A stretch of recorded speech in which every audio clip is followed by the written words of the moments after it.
Of course ప్రతి ఒక్క సేవకుడికి, ప్రతి ఒక్క విశ్వాసికి ఎదురయ్యే పోరాటం ఇది. మనకి దేవుడికి మధ్యన మొట్టమొదటగా వచ్చేది మన శరీరమే. మన మనసు, మన శరీరం ఎప్పుడైతే వింటుందో అప్పుడు ఆటోమేటిక్గా మన ఆత్మ దేవుడికి లోబడి ఉండకంట మన శరీరానికి లోబడిపోతుంది. ఎప్పుడైతే మన శరీరానికి మన మనసు, మన ఆత్మ లోబడి ఉన్నాయో అప్పుడు అపవాదికి మన పైన మరల తిరిగి అధికారం వస్తుంది.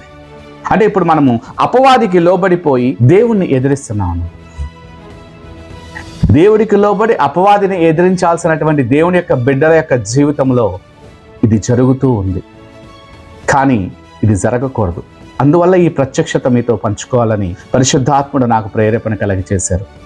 ఈ విషయాన్ని మీరు అర్థం చేసుకొని మీ మనసుని సంపూర్ణంగా మీ శరీరం మీద నుంచి మీ పరిశుద్ధాత్మ వైపు తిప్పుకొని దేవుడి యొక్క వాక్కు ప్రత్యక్షతతోనూ దేవుడి యొక్క ఆత్మ సన్నిధిలోనూ మీ సమయాన్ని, మీ హృదయాన్ని ఇవ్వగలిగితే ఖచ్చితంగా మీరు దేవుడికి లోబడి ఉన్నారు కాబట్టి పరిశుద్ధాత్మ యొక్క స్వరాన్ని మీరు మీ హృదయంలో వింటారు.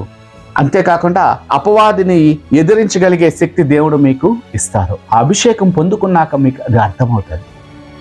ఆ యొక్క అభిషేకము, ఆ సత్యవాక్యము యొక్క ప్రత్యక్షత పొందుకోలేనటువంటి సమాచారం కలిగినటువంటి సేవకులు అనేక మంది సంఘాన్ని కన్ఫ్యూజ్ చేస్తున్నారు. సుమా, ప్రియమైన దేవుడి ప్రజలారా, ఈ విషయాన్ని చాలా జాగ్రత్తగా గ్రహించుకోండి. మీరు నిజంగా దేవుడికి లోబడి ఉన్నారా, అపవాదిని ఎదిరిస్తున్నారా?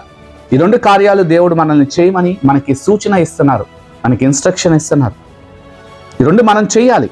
ఈ రెండు మనం చేసినప్పుడు అపవాది మనల్ని విడిచి పారిపోతాడు. ఎప్పుడైతే ఈ అపవాది అనేవాడు మన జీవితంలో నుంచి బయటికి వెళ్ళిపోతాడో, మన హృదయంలోంచి వెళ్ళిపోతాడో, మన మనసులోంచి వెళ్ళిపోతాడో, మన శరీరంలోంచి వెళ్ళిపోతాడో, మన కుటుంబంలోంచి వెళ్ళిపోతాడో, అప్పుడు సంపూర్ణమైనటువంటి మహిమలో మనము నింపబడతాం. దేవుడి యొక్క మహిమ మన జీవితంలో చాలా అద్భుతంగా పనిచేస్తుంది. పరిశుద్ధాత్ముడు చాలా ఫ్రీగా మనల్ని వాడుకోగలుగుతారు. కానీ మనము ఒక 50%, 60% మాత్రమే దేవుడికి లోబడి, ఒక 40%, ఒక 30%, ఒక 50% అపవాదికి చోటిచ్చాము అంటే వాడు మన జీవితంలో పనిచేయడం మొదలు పెడతాడు.